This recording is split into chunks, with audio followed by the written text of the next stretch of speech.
You're listening to an Airwave Media Podcast.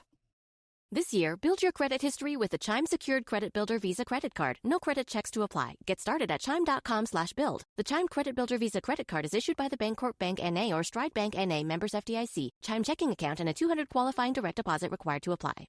Hello, it is Ryan, and we could all use an extra bright spot in our day, couldn't we? Just to make up for things like sitting in traffic, doing the dishes, counting your steps, all the mundane stuff. That is why I'm such a big fan of Chumba Casino. Chumba Casino has all your favorite social casino-style games that you can play for free anytime, anywhere with daily bonuses. That should brighten your day a little. Actually, a lot. So sign up now at ChumbaCasino.com. That's ChumbaCasino.com. No purchase necessary. VGW Group. Void where prohibited by law. See terms and conditions. 18+. Hello everyone and welcome to another History of the Great War interview. This time I was joined by Dr. Vanda Wilcox, the author of Morale and the Italian Army During the First World War, and several articles about morale in the Italian Army, which I actually used way back in episode 121 when we were discussing the Italian front in 1917 and the Battle of Caporetto.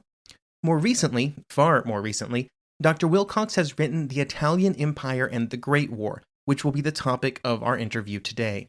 The interaction of the Italian Empire with the war is a topic that does not get enough coverage. Two of Italy's allies, France and Britain, had empires that are key features in their war efforts and in war histories. The French army would be able to call upon divisions raised in France's African colonies, which were brought to France to fight on the Western Front.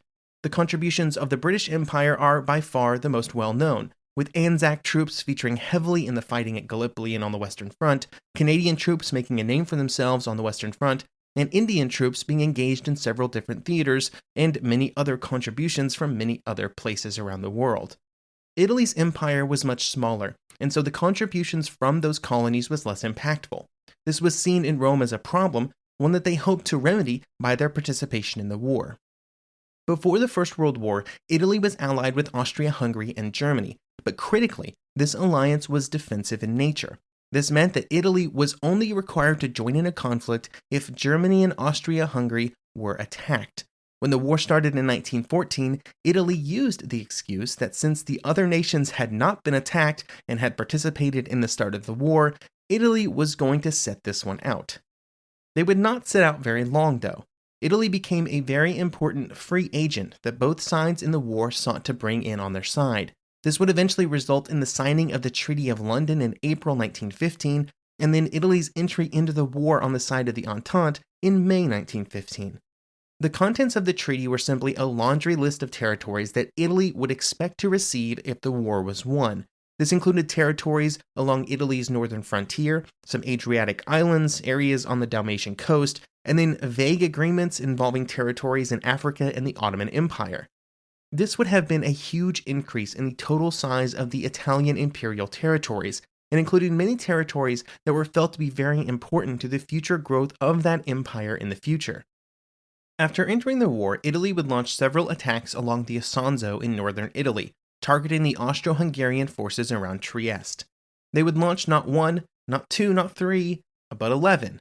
Yes, 11 attacks in the mountainous terrain on the Isonzo front. Over the course of those 11 attacks, progress would be made, but very, very slowly and at very high cost. Then in late October 1917, all of those gains and much more were wiped away when the Austro-Hungarian army, reinforced with German divisions, launched the Battle of Caporetto, a crushing defeat of the Italian forces. Critically, Caporetto, while devastating, would not cause an Italian exit from the war. They would eventually be able to slow down and stop the Austro-German advance while still in northern Italy. From these positions, they would then launch the Battle of Vittorio Veneto in the closing weeks of the war in October 1918, and this would allow the Italian army to close the war on one of its rare high notes. But then the peace conference happened.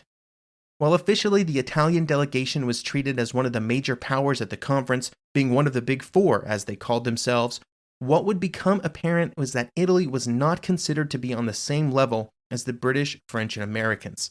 This would result in the Italian delegation leaving the conference altogether at one point, before eventually being convinced to come back. The resulting peace resulted in far less territorial expansion than what the Italians felt they had been promised in 1915. This mutilated victory and the theft of imperial expansion from the Italians would become an important rallying point for specific political groups after the war, including Italian fascists. This brings us to our interview today. There are kind of two types of interviews that I do for the podcast. The first kind are interviews where I know a lot about the topic going into the interview. I'll give the interviewee's work a read, but it's often just a review of things I often already have some understanding and concept of.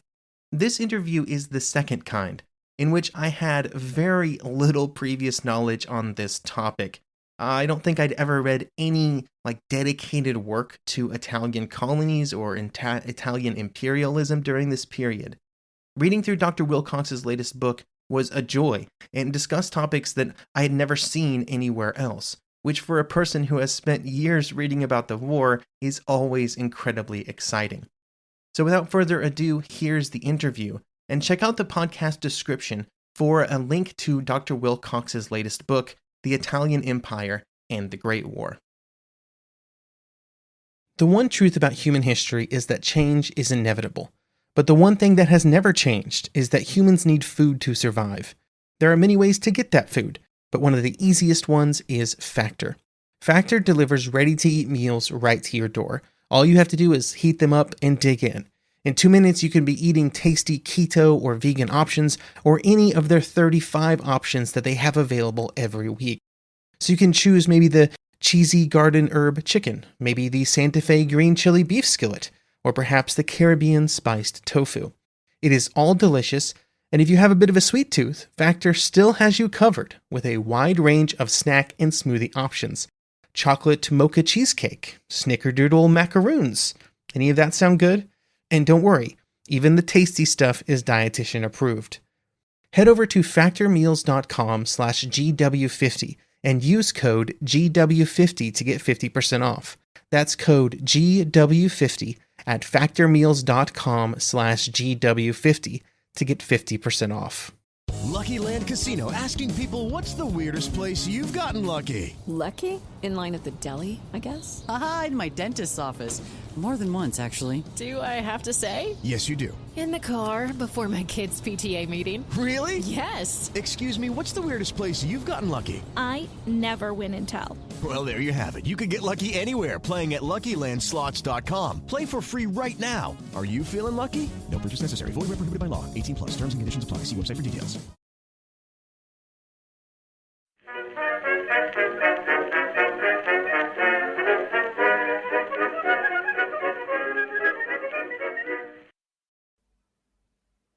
Hello everyone and welcome to a History of the Great War interview. Today I'm joined by Dr. Vanda Wilcox, author of the recently released The Italian Empire and the Great War, which is a great book and also has a great cover image. Highly recommended. Dr. Wilcox, how's it going today? I'm good, thank you, and thanks for inviting me on. I'm really happy to be here. Excellent. So we're going to talk about the Italian Empire today during this interview. And I would say that of the European empires, maybe the Italian one is slightly lesser known among most people. So what is the Italian Empire as it existed in 1915? Well, you're right, it's lesser known, and one reason for that is it's pretty small. So in 1915, the Italian Empire consists of a few African colonies and a couple of little tiny territories elsewhere. So in Africa, Italy has been ruling since the 1880s Eritrea and a portion of what is today Somalia. They call it Italian Somalia or Italian Somaliland.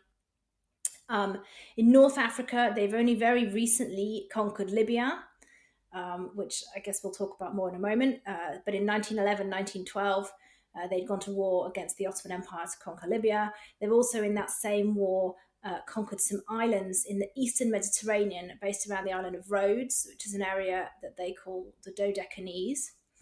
It's a group of basically Greek islands today. And they have a tiny little concession in Tianjin in China. So that's the full extent of the Italian Empire as it exists in 1915, which compared to France or Britain is pretty small. Yeah. And I think that, those other European empires that you mentioned had really high expectations for what the imperial contribution would be to any sort of large European war. What were the Italians expecting from their colonies when they went to war in 1915? It's a good question. The Italian justification for acquiring an empire was very much that it was going to help in times of war, in exactly the same way as the British and the French expected theirs to. I think that there is certainly a hope that those colonies are going to provide resources where possible and potentially manpower as well. So right away that the Italians had colonized East Africa, they began to recruit local East African soldiers, which they called askari, the same as the German word. It's actually from the Arabic for soldier. So there's a number of indigenous units that have been raised from the 1880s onwards. They've also started to recruit Libyan troops starting in 1912. So there's a decent number of colonial troops. And there's also the hope that food and other raw materials could be of some use to the overall war effort. What was the I think there's kind of a range of maybe treatment of colonies by these European powers during these years. Was there a relatively good relationship, or as good as it could be, between sort of the Italian rulers and their colonial subjects? Well, that's a very complicated question. Because part of the problem is that everybody knows that the Italian Empire is not a settled kind of done deal, but it's still very much a work in progress. And the Italians perceive that, but also so do all of their colonized peoples. So in East Africa, the big problem for Italy is Ethiopia. So they went to war in 1896, they tried to conquer it, and they suffer the humiliation of being the first European power to be comprehensively defeated on the ground by an African nation. So that's a bit of a thorn in the Italian side, and it's a thing they're going to come back to. They haven't really got over that humiliating episode. And of course, you probably know that in the 1930s, Mussolini's going to go back to Ethiopia and get, in his view, kind of revenge for this event in 1896. So there's very much this sense of unfinished business, and that it's still a work in progress, and that definitely influences the way that they're treating people on the ground. They're seeing this as a kind of unfinished conquest. And the same is true in Libya, because officially on paper, Italy is the ruling power of Libya from 1912 onwards. But the reality on the ground is very, very different. Libya is divided into three different sections: Tripolitania in the west, Cyrenaica in the east, and Fezzan in the south. They've never really had any control over Fezzan. And from 1913, certainly by the beginning of 1914, Tripolitania and Cyrenaica both have massive insurrections, massive anti-colonial resistance movements going on. So it's really they're ruling on paper much more than in reality. And that's going to become a huge problem once the war actually breaks out. So it's quite a difficult relationship, even before we add in the complicating factor of the war. So when Italy enters the war in 1915, we talk about, the Italians were expecting some imperial contributions from their various holdings, their small holdings. So what was the contributions during the war to the fighting in Europe and in other areas by the Italian colonies?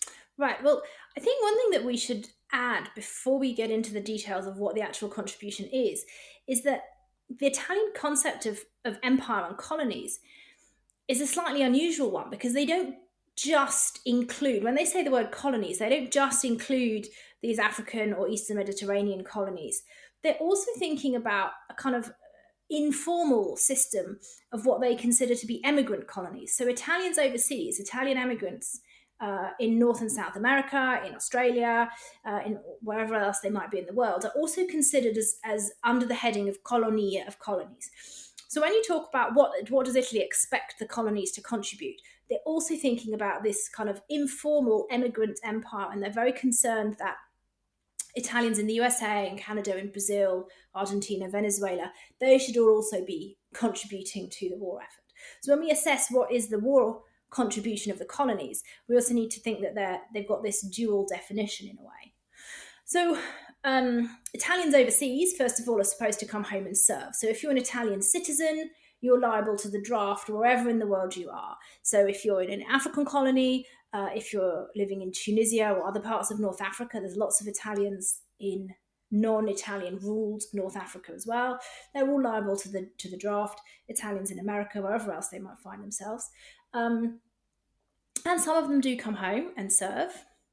Others of them are involved in fundraising. There's a lot of fundraising, sort of charitable efforts, patriotic inscriptions, things like that that are going on all around the world. And that's seen as part of this sort of imperial network. In a more practical sense, the direct rule colonies in Africa, that's a bit more tricky. They contribute, East Africa in particular contributes a lot of tinned meat. This might sound a bit odd, but you need to feed your soldiers. And one of the big problems for Italy is that it's conscripted most of its peasant farmers into the army. So food production at home has absolutely dropped right down. Italy is very dependent on imported food from Britain, which is ultimately coming from Canada, from the US, from wherever else, Argentina as well.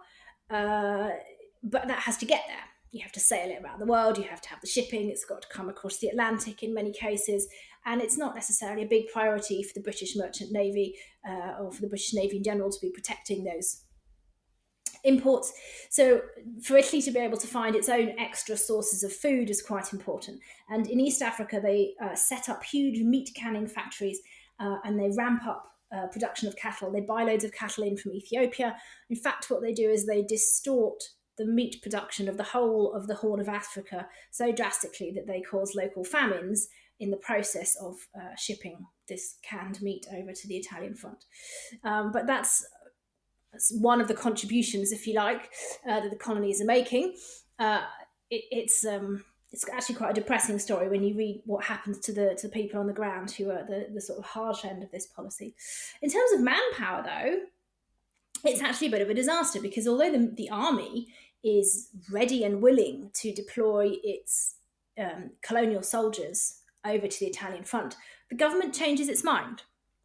So 1915, we have certainly tens of thousands of indigenous soldiers trained, armed, equipped and ready.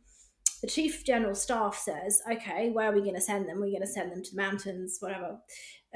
They even send a few officers down to do some specific training with some of these troops about how do you fight in the trenches, how do we deal with barbed wire, what's a hand grenade, and to specifically get them ready to fight in trench warfare, to fight in the European front. And the government basically changes its mind and it says, no, we're not willing to use these troops in this way. And it seems to be very clear that it's a political decision that they don't want to encourage African soldiers to fight against white men. That the kind of crossing the race line, as they see it, of having East Africans, of having Arab and Berber North Africans fighting against the Austrians is a step too far against kind of maintaining a racial separation. So the Chief of General Staff is furious, but the government says absolutely not. These men can be deployed within Africa, they can be deployed in sort of garrison duties or within the colonies, but we're not going to send them to the main front, which of course is completely opposite decision to what the French and the British are doing, who are sending Western North Africans, Indians, and so on to all fight on the Western Front. So again, this is a bit disappointing from the point of view of imperialists who were hoping that the Italian Empire was going to make a big contribution.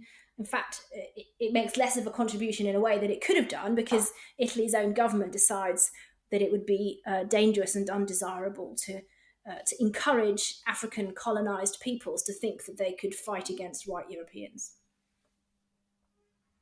So you mentioned that a bunch of people, Italian immigrants around the world were expected to come back to Italy and fight. Did a lot of them do so? Like, were they a large and valuable piece of the Italian war effort? This is a good question. Because in theory, they're all supposed to. In reality, it's kind of a choice. So they're not, if they do come back, they're not volunteers. They are conscripts, right? But they're conscripts who could very easily have chosen to not bother. We can estimate just over 300,000 returning emigrants come back to fight. So if we have the total number of men that are mobilized and do active military service is about 4.2 million. So it's a decent chunk. And there's a scholar working on this right now, actually, Dr. Selina Daly, who's an Irish scholar based in London. And she's calculated that it's a similar proportion, the returned emigrants are a similar proportion in the Italian army to the colonial forces in the French army. So it's a very similar kind of level of contribution that we're talking about. It's about 150,000 come from North America and the rest from various other parts. So approximately 50% of these returnees come from North America. But far more of them don't return. Hundreds of thousands more, probably at least 1 million, should have returned, and only 300,000 do return. In theory, they could have been charged, some of them are charged with draft evasion, and then there's an amnesty at the end of the war. The US government says we're absolutely not going to enforce the other people's draft, right? So there's no enforcement mechanism. The Italian government can't force those people to come back. It can exert some kind of pressure. It can publish their names in the local newspapers of their family who are still in Italy. It can threaten to, prevent them from ever returning. It can threaten kind of secondhand penalties for their relatives who are in Italy. And that is, I think, what influences some of the ones that do come back. If you don't go back when you're called up, maybe you'll never be able to go back, or maybe your aged mum is somehow going to be humiliated in her village or whatever it might be. So that has some effect, but ultimately there's no way they can coerce someone to come from New York or Buenos Aires and force them to come back to Italy. Beyond just expanding territory, one of Italy's other goals was simply to show themselves to be a major power, which often manifested in having imperial territory, but also was exemplified by being able to project power around the globe. Could you talk a little bit about how Italy tried to do this sort of during the war and immediately afterwards? So one of the things that Italy wants to do to prove that it's a great power and it should be treated as a great power by the other countries in the Entente is to show that it's part of the global war effort. And the best way to do that is to contribute kind of globally and not only fight on its own front. So in 1914, already, even before the war's begun, they've been interested in what's happening in the Balkans. They're interested in Albania, and they start getting involved in the Balkan theatre of the war. They send a lot of troops to Albania, hoping basically to turn that into a kind of colony or at least a sphere of influence. And then also later on, they send contributions to the main Macedonian Salonika front. So although it's under the French and the British are making up the most of those troops, there's a significant Italian contingent there as well. And the Italians don't have direct interests in the sort of Salonika end of the theatre in the way that they do in Albania. But in both cases, they really feel that if they send these expeditionary forces, they're going to prove that just like France and Britain, they're fighting a global war. And the more the war goes on, the more appealing this idea becomes to the Italians. So they send people off, a very small detachment, but they send people off to Sinai and Palestine in 1917. And they actually wanted to send more. The British say no. And in 1918, they send, again, not huge numbers, but they send troops off to fight in Russia. So there's an Italian detachment that gets sent up to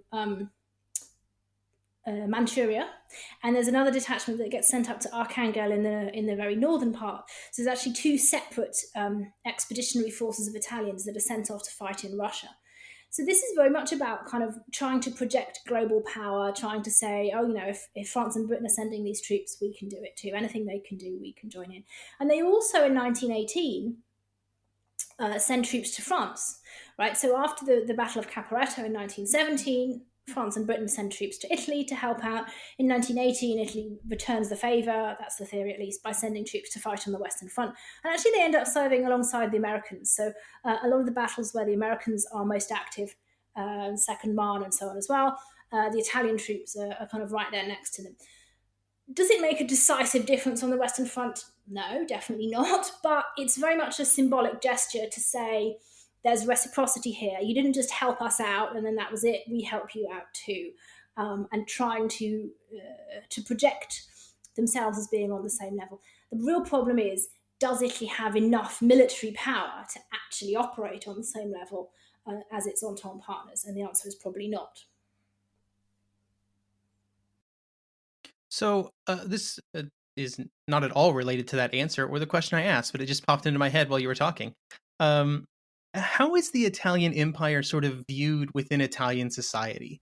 Some other empires are like critical pieces of like the national identity. Is that the same in Italy? This is a great question, and historians have a number of different answers to this. And one thing that really is very clear is that Italians today do not perceive the empire as having been very important. They don't learn much about it in school. Italians keep saying, oh, the Italian Empire in the First World War? Why have you written a book about that? Did we even have an empire? Surely not. There's a very strong perception today that it wasn't very important. And if there was an empire, well, maybe under fascism, but not beforehand. At the time, I think it was taken a bit more seriously. And one of the reasons for that, which I think is really interesting, is the role that the Libyan War plays. So 1911 is the 50th anniversary of Italian unification. And there's all of these big patriotic celebrations. If you've ever been to Rome, you'll have seen the Vittoriano, the Victor Emmanuel Monument, this massive, great, imposing white marble building, which they unveil in 1911 for the 50th anniversary to celebrate the kingdom. It's this big kind of year-long nationalist celebrations. And they invade Libya in the middle of that. And it's very much, we've completed our great nation and now we're going to become an empire. And it's one of the first heavily kind of mediatized events. The press is almost universally behind the war. The Catholic press is fully on side. There's criticism from the socialist press, but apart from that, across the political spectrum, there's really strong support for the war. And it seems to bring nearly all of the middle and upper classes together in this moment of kind of nationalist and imperialist enthusiasm. People seem to be very excited about going to conquer Libya. And it can be spun in lots of different ways, right? It was part of the Roman Empire, so you're kind of returning to past greatness. You can have a kind of Catholic missionizing interpretation that you're going to go and spread the word to the heathen. The people there's an economic interpretation. There's lots of quite misleading texts going around saying, oh, it's the land of milk and honey. It's going to be incredibly fertile. It's not fertile now because the Arabs aren't clever enough to grow stuff there. But as soon as we arrive, we're going to magically make it into this incredibly fertile, prosperous, wealthy land. So there's all these different versions of why people think they want to do it. But the upshot is that there is this genuine imperialist enthusiasm in 1911, 1912. And you can see it right the way through school books, magazines, newspapers, even stuff like what's on at the theatre. There's all these kind of imperialist plays and songs going around and stuff. There's kind of popular culture across the spectrum embracing it too. So while, yes, the empire was small and from today's perspective, it's very fashionable to see it as kind of largely irrelevant, I think at the time, a lot of Italians are pretty enthusiastic about it. It's also a displacement activity because in 1911, 1912, it wasn't very clear how they could go about recovering Trento and Trieste. So that main objective of the irredentists to complete the national territory with these bits of land that still belonged to Austria, when you're allied to Austria, it's not clear how that might ever happen. So instead, you can focus your energies on a different kind of expansion that looks like it's actually a bit more plausible. So it's kind of a good alternative. Then, of course, once the war comes along, many of the people who are really keen on Libya perhaps are going to turn their attention and their focus a bit more to this more narrowly national war effort. But I do think that many people across the political spectrum are surprisingly enthusiastic about the empire. The only group that really consistently speak out against it is the Italian Socialist Party. So you mentioned earlier that some of the Italian activities caused famine in parts of Africa because of sort of the resources they were extracting. Were there similar sort of events like that in other areas as well, where they were kind of extracting too many resources and causing serious local hardships? Yes, this is also happening in North Africa. One of the motivations or justifications for Italian imperial expansion is linked to that question of emigration and having these lots of Italians overseas. Many people are emigrating from Italy because they can't make a decent livelihood there. What about, the idea emerges, what about if we encourage them to emigrate to Italian-owned territories? Instead of them going across the Atlantic, we could encourage them to emigrate to somewhere a bit nearby where we keep them kind of economically in the system. They'd be close at hand in case we need to conscript them. Then we would be able to get them to come home and so on. So there's this hope that Libya could be an alternative for alternative destination for these emigrants. So it's supposed to be a settler colony. They think of it as being like a new Algeria, right?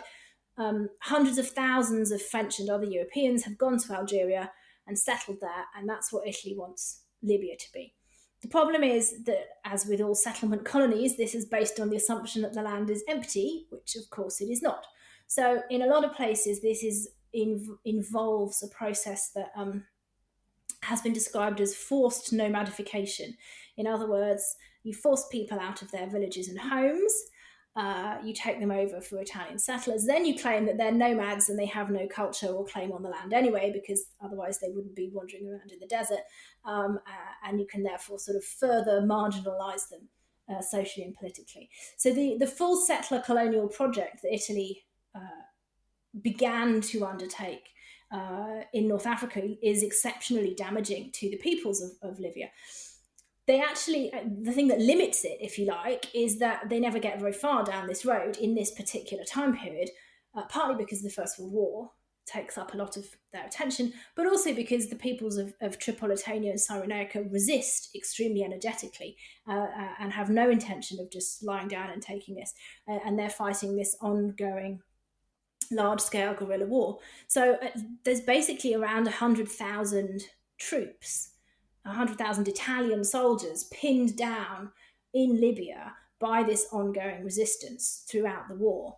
And that's what prevents the Italians from basically inflicting any more damage than they do. There is famine, there are food shortages, they forcibly close a lot of the food markets in the interior and stop people from selling their products at market, which obviously leads to even more food shortages. They're extracting wood and water for military purposes, which otherwise could have been being used for the local population. But the full brutality of the Italian occupation in North Africa doesn't begin until the fascist period, when the fascist regime is able to totally dedicate all of its resources to what they call the pacification of North Africa, of Libya. Okay. Interesting that I was unaware of this kind of resistance movement in North Africa that was happening throughout this entire period. That's interesting to hear about. Well, what's really interesting as well is that people have often considered this as being separate from the First World War, and it does begin beforehand. But once the war breaks out, it becomes, at least this is what I argue in my book, it becomes really part of the war. Because the leadership of the rebellions, and there are multiple different resistance movements, not really a rebellion, as resistance is a better word, I think, but the leadership is working very closely with advisors from the Ottoman Empire. There's some pretty high-ranking Ottomans. The younger brother of Enver Pasha, the Turkish Minister for War, Nuri Bey, he's sent out to Cyrenaica and Tripolitania to work closely with the indigenous resistance movements. Later on in the war, actually a junior member of the royal house, a young, I think he's the great nephew of the Sultan, is sent out to be a kind of symbolic leader head. So the Ottoman Empire is very involved in trying to encourage these anti-Italian resistance movements, but their money for all this is coming from Germany. Germany is sending submarines full of cash, munitions, artillery, a number of officers, especially technical officers. So they set up a radio station, and they've got German radio operators there in Misrata on the Tripolitanian coast. And this is a really essential part of the anti-colonial movement. And the fact that the Germans and the Ottomans, and to some extent as well the Austrians, are all sending over cash, resources, and officers to help coordinate this resistance, to me, puts it firmly within the panorama of the war. This is part of a Central Powers-backed struggle against the Entente. Interesting. I know a better time than try to throw off your colonial masters than when they're busy fighting a war somewhere else. Yeah, absolutely. And of course, there are linked movements against the French in Tunisia and against the British control in Egypt periodically. So yeah, it's there's a kind of wide-scale anti-colonial movement in this period. And of course, it's going to only intensify afterwards. And then, in 1919 in Egypt, things are all going to come to a head. So this is a really important moment, I think, for North African anti-colonial movements. Yes, let's talk about those kind of events after the war a little bit here. So there are some somewhat famous events in Egypt specifically after the war, clashes between the British sort of imperial powers and the Egyptian people. Does that does that also have effects in sort of Italian North Africa? Absolutely.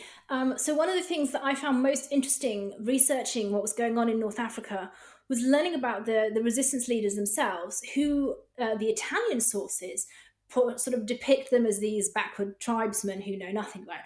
And nothing could be further from the truth.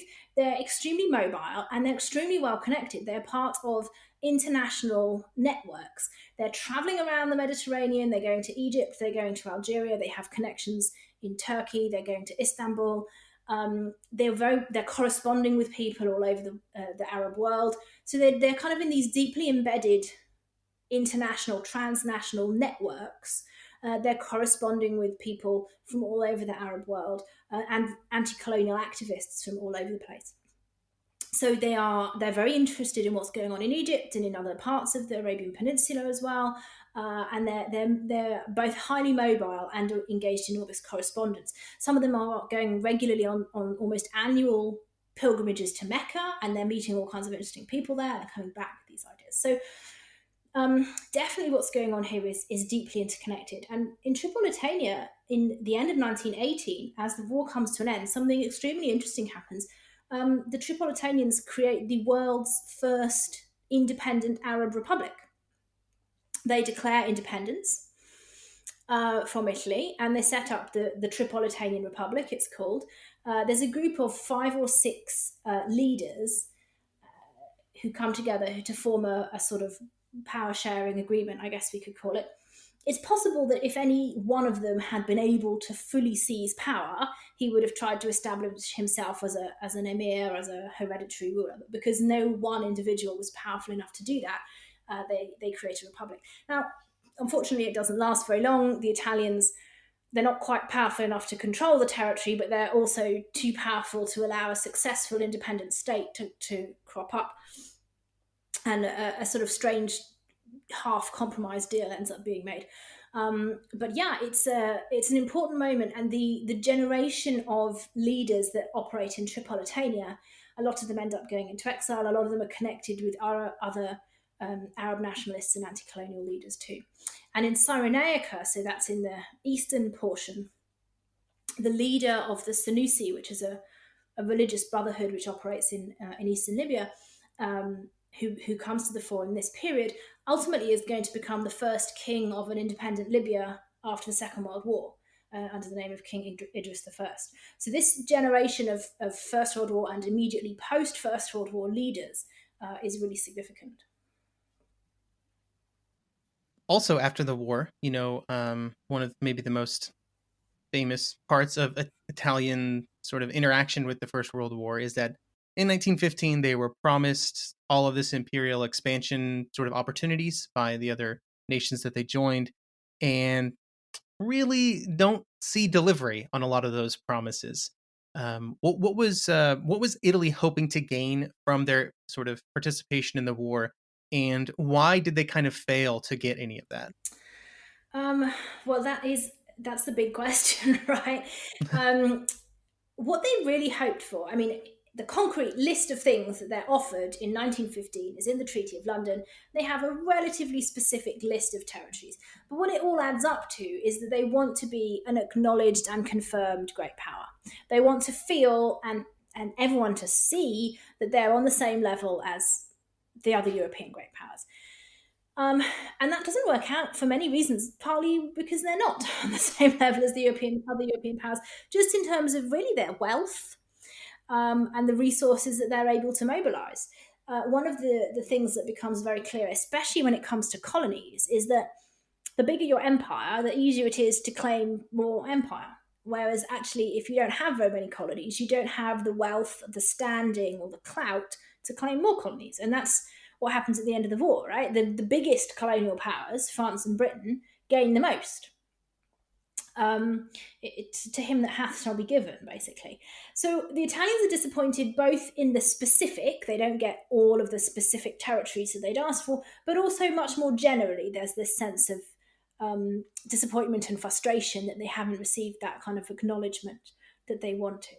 And France and Britain do violate the terms of the Treaty of London quite cheerfully in a number of ways. One of the things that they'd promised was the repartition or the redistribution of the Ottoman Empire would take place in equal terms.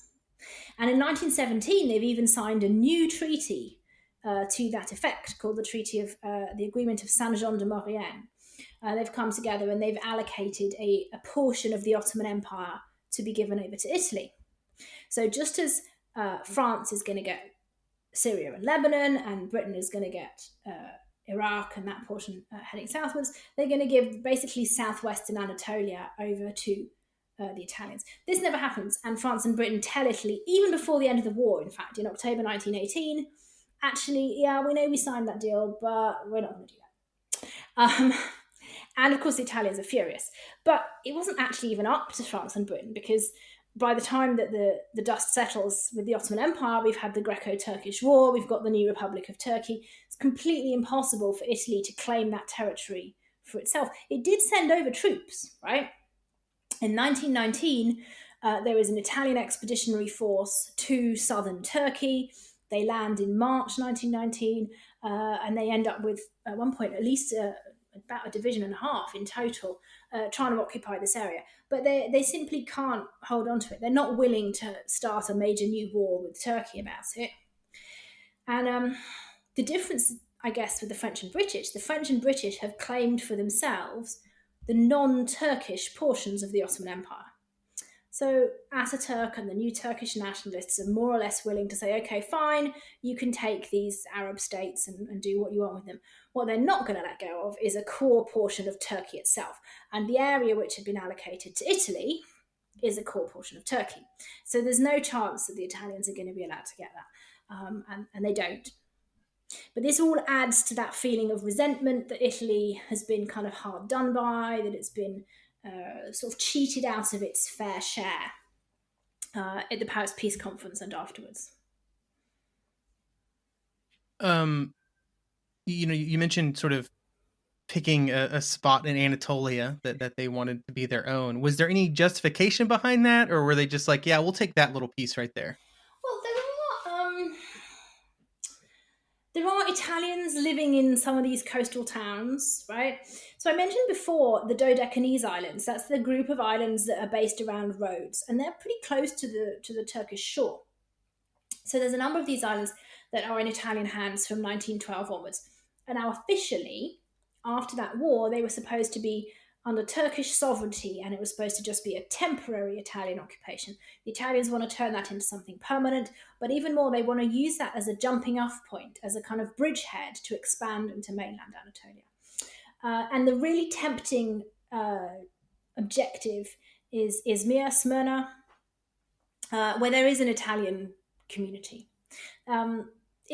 There's Italians all over the place, though. There's all sorts of places where there's Italian communities. There's an Italian community in Glasgow, right? It doesn't mean that you can suddenly turn up an Italian community in New York. What are they going to do? Suddenly claim it?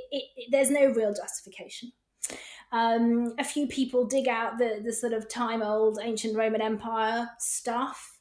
The king claims to believe that Smyrna is an Italian town where everyone speaks Italian, and they're all having pasta on Sunday. But no, basically it's opportunism, and there's no better way to describe it. It's an area which they think is ripe for industrial development. It's an area which they think is ripe for agricultural settlement. So we're back with that idea of the settler colony, where all of your dissatisfied, especially southern Italian peasant farmers, instead of emigrating to New York or to Buenos Aires, are going to go there instead. It's a kind of fantasy, really, that bears no relationship to reality. And I think a lot of Italian imperialism in this time period is really based on fantasy. It's not a particularly realistic proposal. And when we look at it now, a lot of these ideas seem quite ridiculous, I guess is the best word. But ridiculous is a totally good word for that. But I think, what was the French claim to Syria? What was the British claim to Palestine? Right? Why not? That's the Italian. The Italian argument is that, right? Why shouldn't we? if the others are. And the point is, nobody is seeing Italy as being in the same category as France and Britain. And as far as the Italians are concerned, that's the real problem. We can see it's really interesting the way the Greeks treat Italy in this time period. So the Italians have got Rhodes, the British have got Cyprus. Greece goes to Italy and demands that they evacuate Rhodes and gives them back, but they're not demanding Cyprus off of the British with quite the same energy. Why not? Right? Both of those islands, from the Greek perspective, should be Greek, and yet the British are not being sort of ordered around in this same way. So the Italians find this really infuriating. Why should they not be being put on that same level, especially at the end of the war? The Italian losses in the First World War is actually almost the exact same percentage of population as the British losses, right? The Italians have suffered in human terms just as much as Britain. They've contributed everything they could. Why do they not get the rewards of that as they sort of perceive them being?